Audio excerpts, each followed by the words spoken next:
Hello दोस्तों, मेरा ये यूट्यूब का चैनल आप पहली बार देख रहे हो तो सबसे पहले सब्सक्राइब कीजिए, लाइक कीजिए और दूसरों को भी शेयर कीजिए और जो बेल आइकन लगे उसको भी पुश कर दीजिए, जिससे मेरी नई नई वीडियो आपको सबसे पहले मिलती रहे।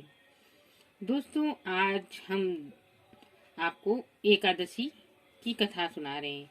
देवोत्थानी एकादशी आ रही है और जो देवोत्थानी एकादशी उसको प्रबोधनी एकादशी भी कहते हैं। आज हम उसकी कथा सुनाएंगे। श्री कृष्ण भगवान ने कहा, हे अर्जुन, तुम मेरे बड़े ही प्रिय सखा हो। हे पार्थ, अब मैं तुम्हें पापों का नाश करने वाली तथा पुण्य और मुक्ति को देने वाली प्रबोधनी एकादशी की कथा सुनाता हूँ। श्रद्धा पूर्वक सुनो। इस संबंध में मैं तुम्हें नारद और ब्रह्मा जी के बीच हुए वार्तालाप को सुनाता हूँ। एक बार नारद जी ने ब्रह्मा जी से पूछा, हे पिता, प्रबोधनी एकादशी के व्रत का क्या फल होता है? आप कृपा करके मुझे ये सब विस्तार पूर्वक बताएं। ब्रह्मा जी बोले, हे पुत्र, कार्तिक मास के शुक्ल पक्ष की प्रबोधनी एकादशी के व्रत का फल 1,000 अश्वमेध तथा 100 राजसूय यज्ञ के फल के बराबर होता है। नारद जी ने पूछा, हे पिता, एक संध्या को भोजन करने से, रात्रि को भोजन करने तथा पूरे दिन उपवास करने से क्या क्या फल मिलता है, उसे आप समझाइए। ब्रह्मा जी बोले, हे नारद, एक संध्या को भोजन करने से 2 जन्म के तथा पूरे दिन उपवास करने से 7 जन्म के समस्त पाप नष्ट हो जाते हैं। जिस वस्तु को त्रिलोक में मिलना दुष्कर है, वह वस्तु भी प्रबोधनी एकादशी के व्रत से मिल जाता है। प्रबोधनी एकादशी के व्रत के प्रभाव से बड़े पाप भी क्षण मात्र से ही नष्ट हो जाते हैं। पूर्व जन्म के किए हुए अनेक बुरे कर्मों का प्रबोधनी एकादशी का व्रत क्षण भर में नष्ट कर देता है। जो मनुष्य अपने स्वभावानुसार प्रबोधनी एकादशी का विधि पूर्वक व्रत करते हैं, उन्हें पूर्ण फल प्राप्त होता है। हे पुत्र, जो मनुष्य श्रद्धा पूर्वक इस दिन थोड़ा सा पुण्य करते हैं, उसका वह पुण्य पर्वत के समान अटल हो जाता है। जो अपने हृदय के अंदर ही ऐसा ध्यान करते हैं कि प्रबोधनी एकादशी का व्रत करूंगा, उनके 100 जन्म के पाप नष्ट हो जाते हैं। जो मनुष्य प्रबोधनी एकादशी को रात्रि जागरण करते हैं, उनकी बीती हुई तथा आने वाली 10 पीढ़ियां विष्णु लोक में जाकर वास करती हैं और नरक में उनके दुखों को भोगते हुए उनके पितृ विष्णु लोक में जाकर सुख भोगते हैं। हे पुत्र, ब्रह्म हत्या आदि महान पाप भी प्रबोधनी एकादशी के दिन रात्रि को जागरण करने से नष्ट हो जाते हैं। प्रबोधनी एकादशी को रात्रि को जागरण करने का फल अश्वमेध आदि यज्ञों के फल से अधिक होता है। समस्त तीर्थों में जाने तथा गौ, स्वर्ण, भूमि आदि के दान का फल प्रबोधनी एकादशी के रात्रि के जागरण के फल के बराबर होता है। हे नारद, इस संसार में उसी का जीवन सफल है जिसने प्रबोधनी एकादशी के व्रत द्वारा अपने कुल को पवित्र किया है। संसार में जितने भी तीर्थ हैं, जितने भी तीर्थों की आशा की जा सकती है, वे प्रबोधनी एकादशी का व्रत करने वाले के घर में रहते हैं।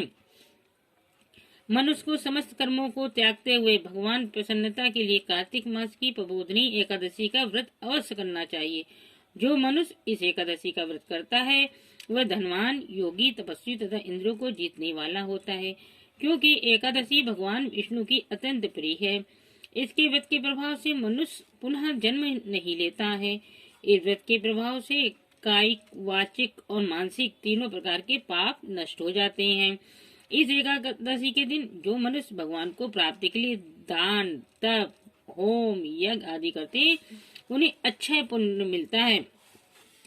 प्रबोधनी एकादशी के दिन भगवान की पूजा करने से बाल, यौवन और वृद्धावस्था के समस्त पाप नष्ट हो जाते हैं।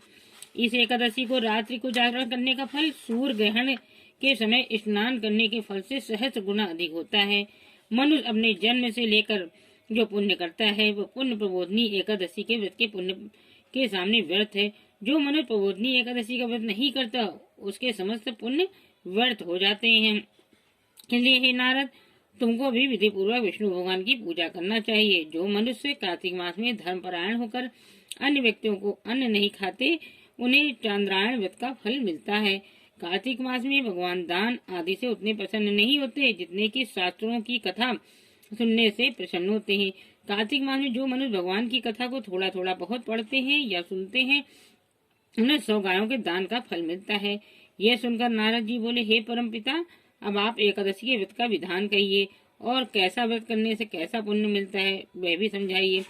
ब्रह्मा जी बोले, हे नारद, इस एकादशी के दिन मनुष्य को ब्रह्म मुहूर्त में उठना चाहिए और स्नान आदि से निवृत्त होकर व्रत का संकल्प करना चाहिए। उस समय भगवान से विनय करना चाहिए कि हे भगवान, आज मैं निराहार रहूंगा और दूसरे दिन भोजन करूंगा, इसलिए आप मेरी रक्षा करें। इस प्रकार विनय करके भगवान की पूजा करना चाहिए, व्रत आरंभ करना चाहिए।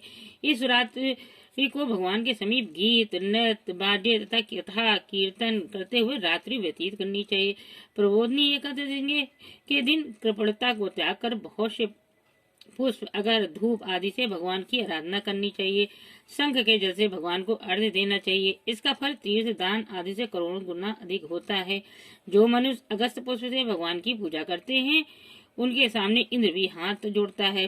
कार्तिक मास में जो बिल्व पत्र से भगवान की पूजा करते हैं उन्हें अंत में मुक्ति मिलती है।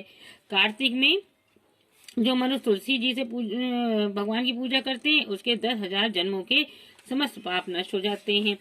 जो मनुष्य इस माह में श्री तुलसी जी के दर्शन करते हैं या छूते हैं या ध्यान करते हैं या कीर्तन करते हैं या रोपण करते हैं अथवा सेवा करते हैं, वे 1000 कोटि युग तक भगवान के घर में रहते हैं।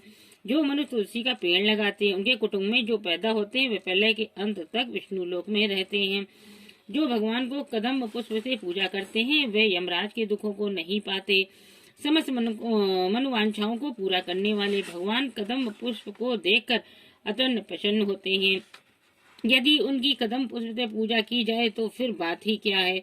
जो गुलाब के पुष्प से भगवान की पूजा करते हैं उन्हें मुक्ति मिलती है। जो मनुष्य वकुल और अशोक के फूलों से भगवान की पूजा करते हैं अंत काल तक शोक से रहित हो जाते हैं। जो मनुष्य विष्णु भगवान की सफेद और लाल कनेर के फूलों से पूजा करते हैं उन पर भगवान अत्यंत प्रसन्न होते हैं।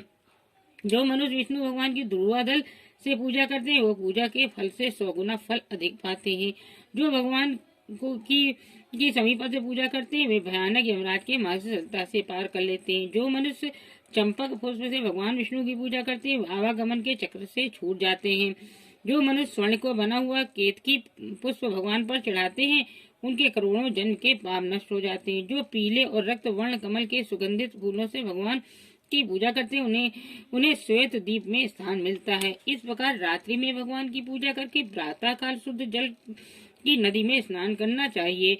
स्नान करने के पश्चात भगवान की प्रार्थना करते हुए घर आकर भगवान की पूजा करनी चाहिए। इसके बाद ब्राह्मणों को भोजन कराना चाहिए और दक्षिणा देकर सम्मान सहित उनको विदा करना चाहिए। उसके उपरांत गुरु की पूजा करना चाहिए और ब्राह्मणों को दक्षिणा देकर नियम को छोड़ना चाहिए। जो मनुष्य रात्रि स्नान करते हैं उन्हें दही और शहद दान करना चाहिए। जो मनुष्य फल की आशा करते हैं उन्हें फल दान करना चाहिए।